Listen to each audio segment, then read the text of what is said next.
What a game! Crazy ending! Na-hype si Coach Cheng Yao sa crucial na ginawa ni Norwood. Hype na hype si Kalen Chongson. Injury na, comeback pa ng Ross ang Meralco Bolts. So debut game ni Stan the Man Stanley Pringle sa rain or shine ni Lasto Painters kalaban ng Meralco Bolts. Well, matagal-tagal na delay ang game matapos magka-problema sa poste ng rim. After niya neto't nagbabalik na si Big Bo Belga. Pinisikal agad sa ilalim itong si Brandon Bates. Matapos yan, scary pang nangyari kay Bates sa play na to, nadaganan ni Big Bo. Butit pinagpaglang yan ni Brandon Bates, kaso maagang indilabas naman si Chris Banquero nang may indahin naman sa kanyang kaliwang tuhod. Pero despite of that, maagang nag-take over si CJ Cancino at Bong Quinto na agad nagtala ng combined 13 points. Dahil dyan umabot ang lamang ng Bolts sa double digit, pero off the bench, farewell season ni Gabe kumana agad ng 5 straight points para ibaba sa single digit 28-24. Second quarter, tuloy-tuloy ang pisikalan ng both teams. Talsik si Felix Limeti nang bigyan sa play na to ni Newsome. Ngayon lang napikon ng ganito si Newsome, tatlong sunod na natawagan ng foul kontra kay Limeti. Masama pa para sa Bolts dahil nagresulta pa yan sa 7-0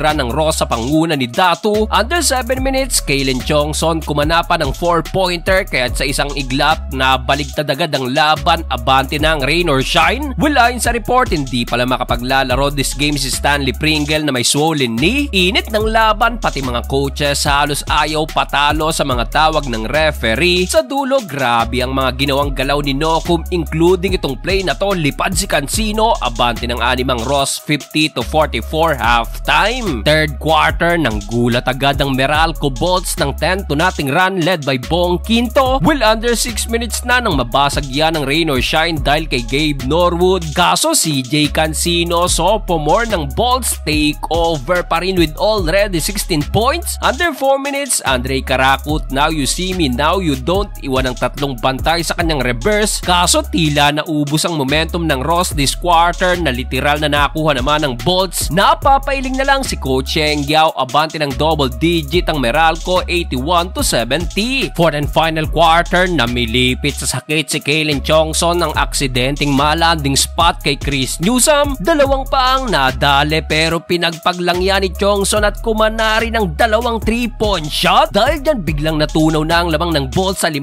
84-89. Well, daming nasayang na oras for both teams at wala ng isang minuto. Kalen Chongson na naman kumana ng crucial big 4-point shot. Baba na lang sa isa, 88-89. Last 1 second, Gabe Norwood again to the rescue sa kanyang tip in to tie the game at 90. Dahil the hype na si Coach Cheng Yao at nauwi pa ang laban sa first overtime ngayong season. Overtime period, napatawag agad ng timeout ang Bolts sa 4-0 run ng rain or shine. Pero after nyan, Chris Banquero sumagot ng wing 3-pointer 94-93. Wala nang isang minuto, nagmintis ang short stud ni Newsome at isang tres ni Alain Maliksi at sa huli, abay na kumpleto pa ng rain or shine ng comeback kontra Meralco Bolts.